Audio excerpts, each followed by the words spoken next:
Welcome to Seniority Authority, the podcast where I track down experts to answer your questions on aging. I'm your host, Kathleen Toomey. Let's get smarter about growing older. Imagine being a young, healthy, award-winning architect with your own firm, a wonderful family and network of friends, and a passion for pushing the physical limits of what you can do with marathons, mountain bike riding, hiking the 4,000 footers of New Hampshire. Despite your own physical prowess, you take care to understand the needs of people that you design for, often spending an overnight in a community to understand key issues. Then suddenly, one day, it all comes crashing down to a rare disease that leaves you paralyzed. What happens then? Stay tuned for the remarkable interview of Todd Hansen, a talented architect and incredibly resilient human who took a personal tragedy and turned it into a quest to help others who are mobility challenged. Todd, an architect for JSA Designs in Portsmouth, New Hampshire, founded the nonprofit organization Access Navigators, whose goal is to map communities to provide an up-to-date online guide to accessibility for others. Access Navigators has won many awards for its innovative, crowdsourced, contemporary approach to removing barriers for people that live with a disability. Thanks to our show sponsor, the Riverwoods Group, Northern New England's largest family of nonprofit retirement communities, where active adults find community, purpose, and peace of mind. Visit riverwoodsgroup.org. Now, let's hear from today's guest. Welcome to Seniority Authority, Todd. You and I have both spoken at the TEDx Talks here at Portsmouth, and those who would like to hear your talk from this year can see the link in our show notes. You have a really powerful story. Can you share your story with our listeners? As you mentioned, I am an architect who happened to have focused my career on designing environments for the special needs of individuals with physical or emotional challenges. I knew that the environments we create will support and enrich their lives, or they would make their lives worse and hinder their ability to heal or simply function. Over the years, I tried hard to attempt to gain empathy for what they experienced. I spent days and nights with patients in hospitals or long-term care settings. I interviewed and followed their care providers to try to grasp their challenges, and I sat with families and listened to their emotional stories, often heartbreaking. But at the same time, I was living a life without physical limitations. I was a competitive distance runner who trained every day. I ran hundreds of races, from 5K to marathons. Coincidentally, I even won a 5K race held here at Riverwoods 20 or so years ago. When I wasn't running, I was usually hiking, mountain biking, or kayaking. In the winter, I was skiing or snowshoeing. So obviously, I really enjoyed being active and able-bodied. It's how I identify myself. So it wasn't a surprise that to celebrate my 50th birthday, I decided to get dropped off in the White Mountains to embark on a week-long solo hike. It was on that birthday that I took an uncharacteristic tumble and landed hard. I shrugged it off as just a careless misstep on wet footing. But I noticed my hand lost some grip strength. When I casually mentioned it to a doctor, he threw up red flags. That began my handoff to more and more specialists, which I thought was strange because I still felt extremely fit and active. But a few months later, I found myself in the waiting room of Mass General's ALS clinic, surrounded by people struggling with walkers and wheelchairs. It hit me that the life I took for granted was about to change drastically. I was one of the fortunate individuals from that waiting room. After months of repeated and frankly unpleasant tests, my diagnosis was written down as primary lateral sclerosis, or PLS for short. It's an extremely rare variant of ALS, but less dire. It affects people differently, In my case, it would strip me of the ability to walk and obviously to speak. Losing my abilities wouldn't happen instantly. In my case, it was kind of like going through an accelerated aging process. I continued to run daily and even completed the Philadelphia Marathon in a respectable time 18 months into my progression. Several weeks later, I spent an intense week in the United Arab Emirates, planning their national psychiatric teaching hospital. That was a challenging week, trying to hide my frequent missteps and slurring words. Soon after that, I needed a walker, and then this iPad you're listening to now, just to have a conversation. I got by using a walker for a couple of years, but eventually, the signals from my brain weren't getting through to my legs. I swallowed what was left of my able-bodied ego and got a wheelchair. I'm finally gaining real understanding of what life and the world is like for those of us who can't take our able-bodied abilities for granted. It's incredible. And the fact that I know how dedicated you have been to really putting yourself in the lives of others who are less abled. One part that you've made very clear in our conversations that part of the difficulty of being mobility challenged is that you're physically prevented from being part of the community, which lends to a greater sense of isolation. Just being in a wheelchair makes you isolated, but not being able to enter communal spaces makes it harder. Can you explain how you encountered that? Once I got to the point that I could no longer lift my leg to climb a step, or when I needed a grab bar to get on or off a toilet, I suddenly discovered I was shut out of so many places. This included the homes of all my family and friends. Imagine the isolation you would feel when you can no longer attend birthday parties, holiday gatherings, or just simply dropping in on a friend. I've lived in Portsmouth for the last 35 years. I was drawn by the vibrant downtown. I loved all the small shops, coffee houses, restaurants, bars, art venues, and nightlife. But now, I was suddenly intimidated by a slew of obstacles and barriers the able-bodied me had never noticed. The easiest thing to do is withdraw, to stay in a place where you feel safe, even if it means being alone. Between being self-conscious of not being seen as normal and frankly, frightened of being injured by an obstacle, shut out of a place you want to go, or simply not finding an accessible restroom when needed is stressful and intimidating. That's incredible. I mean, you really paint the picture of how hard it is to force yourself to go out and interact with other people. And in your research, you noted that 25% of Americans live with a disability. And many of those people are invisible because, unlike you, they refrain from going out in the community. Are most people that you talk to surprised by that 25% figure? That figure comes from the Center for Disease Control. And yes, it surprises most people. When the word disability comes to mind, most people envision someone using a wheelchair, like me, for instance. But disabilities come in many forms, including physical mobility, cognitive, sensory, and intellectual. Any and all of these can limit an individual's ability to participate in societal activities. The largest of those groups are people with mobility impairments. That is defined as having serious difficulty walking or climbing steps. Some people have disabilities that span these basic classifications. For example, my friends at the Krempel Center in Portsmouth assist people who have suffered a traumatic brain injury. This type of injury has left some of their members with cognitive, mobility, and sensory challenges. Even without suffering an injury or illness, many of us will experience those impairments on some level as we age. That is exactly right.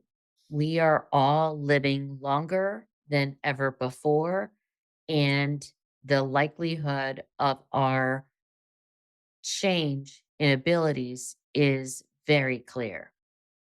I think what's important is that Access Navigators, the organization that you created, is not a government agency. Your work with Access Navigators is really creative. It's crowdsourcing accessibility. So you're not trying to ding establishments because they don't have this or they don't have that. You're trying to help spread the word in a more dynamic fashion, in a more online and contemporary fashion. So people who want to go out and interact with the public have a real time way of going and taking a look at whether they can get in to a destination. Access Navigators is helping to work with shops and restaurants and art studios, etc., to help them find new ways and small tweaks that can make it easier for people to navigate. I'd love for you to share an example of what that means. When we engage any business, we stress that we're not there to report any accessibility code violations. We never report non-compliance to any town or state personnel. We want to make friends, not enemies. Often small, inexpensive adjustments can make a world of difference to become welcoming to a wider range of potential customers. One experience I could share is the Portsmouth Brewery in downtown Portsmouth. When I had family in town, we decided to have lunch there. But there was a series of steps at the front door.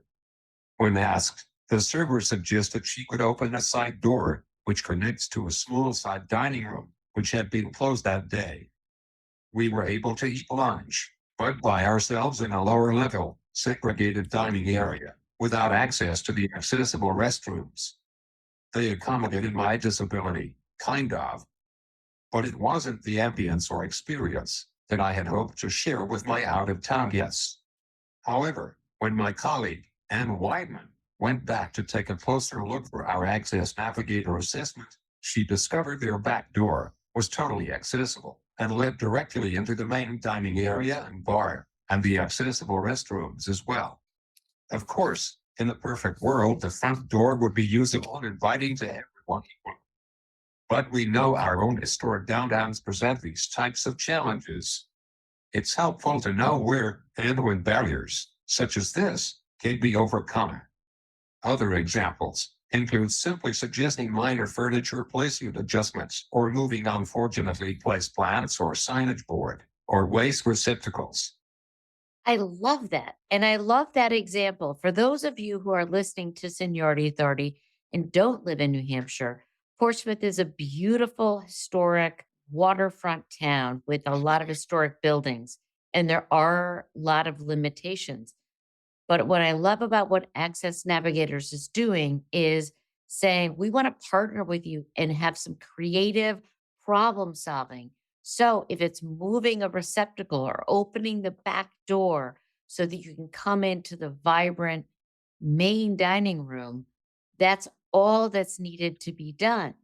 And we want this to be easier for folks. It's a totally different approach than a government agency, which is saying you didn't meet this criteria, you didn't meet that criteria, and people are nervous. If you're getting smarter, help us reach more minds. Leave us a rating and review on Apple Podcasts. Tell your friends to follow us on social or subscribe to our newsletter at seniorityauthority.org. So you are working on this Access Navigator concept by mapping communities, and you look for and train local volunteers who help by visiting different spots within the community. That's where I would love to hear a little bit more about, because I think we have a link to Access Navigators in the show notes. Some of our listeners may want to volunteer to help this effort. How long does it take, Todd, to train someone? It doesn't take too long. Ann is our expert trainer. She has trained groups of college students from UNH every year and has developed a simple syllabus that explains the 4 things we look at.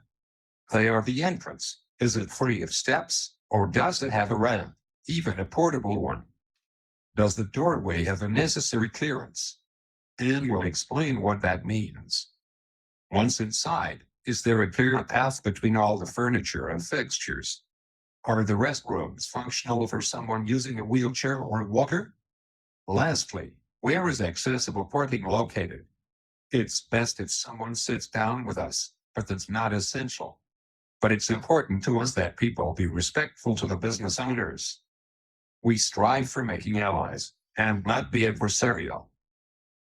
I love that. I love that approach because we all know small businesses are trying to make it in an increasingly competitive world and where they're competing with big box and online. So what we're trying to do is bring more community into these businesses, not less. If one of our listeners was interested in being a volunteer, can you tell us, Todd, what's the level of work that you ask volunteers to do? And are you looking for more volunteers? Volunteers can do as much or as little as they like. There's no pressure. We are always looking for volunteers, even in towns where we've already done a lot of assessments. Since unused often change hands, or get renovated, or even just replace or reposition furniture, so we always welcome a fresh set of eyes to see if our reviews are still accurate. The pandemic caused a lot of turnover in our food service venues, so more volunteers are welcome, especially now. That's wonderful to hear. And I know there are people here that are interested in community and connection and interested, well, I'm sure, in helping to make Access Navigators even more contemporary. Where is Access Navigators now? You started in Portsmouth. How many communities has this expanded to? Great question. We have mapped several towns on the New Hampshire seacoast, including Portsmouth, Durham, Exeter, Dover, Newmarket, Hampton, and Northampton. Our college students have mapped the downtown areas of Manchester and Nashua. In May, we have Kittery, Kittybunk, and Kittibunkport. This week, we're adding York and Oakland. Hopefully, we'll add the old port in Portland soon, if we get help. In Massachusetts, we have Haverhill and Newburyport, thanks to some great volunteers down there. That's fantastic. So you've really grown and you've grown through volunteers. And I'm sure that we will be able to tap some new volunteers through this program. What's your goal, Todd, for growing Access Navigators? I'll admit, I tend to dream big. I would love to see this idea expand far and wide, well beyond northern New England. We've had a chance to present it at Leading Age in Washington, D.C., and at the Global Aging Symposium in Toronto, and on a national webinar for American Walks. And just a few weeks ago, we spoke virtually at Alfie Cities Design International. It was held in London. I'll be honest, I don't care if they use Access Navigator or simply copy the idea and formula. I just want to see all our communities, and the world for that matter, to be more inclusive, more welcoming, and provide better equity for all people, no matter their abilities. According to the World Health Organization, 1 billion people on this planet currently live with disabilities. And we know that in the next 25 years, the population of people over the age of 65 will double. With aging comes the prevalence of disabilities, so we need to embrace accessibility now. That is so true. You are a prophet. I love the fact that you don't care whether they use Access Navigators or not, but this is something we need to pay attention to.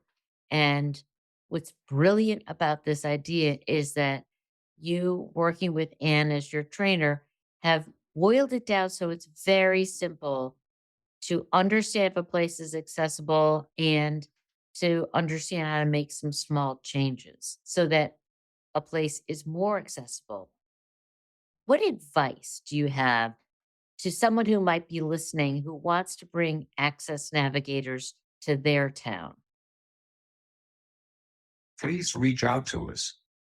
Bringing it to your community isn't that difficult. And it can have a huge impact on the lives of people who feel marginalized, shut out, and isolated. That is so incredibly true. And I just want to say how brave it is of you. You are the same person. You are the same personality. You're dreaming big. You're accomplishing big things. And you're not satisfied with the status quo. And that makes you stand out, Todd, because so many people who are disabled or in wheelchairs are accepting of boundaries that the physical space presents. And your skill and vision as an architect and your passion as an individual have led you to kind of rail against this system and make it better for more people. And I just want to say thank you. And thank you for doing this. We know that this is a part in our conversation where we know you're a compassionate professional and a very resilient person. But now I want to get to know you a little bit better. So I have a little fast five lightning round. Can you tell us what your guilty pleasure is? Ice cream and plenty of it. Only positive about my condition is that I was instructed to indulge, since my metabolism didn't slow down. So instead of watching calories, I get to welcome them on board. See, this condition isn't all bad. That is fantastic. Great attitude. And in New England, we have a lot of fantastic ice cream. Okay. So, what is your favorite healthy practice, Todd? I ran almost every day for several decades. I came to depend on my exercise routine for both my physical and my mental health.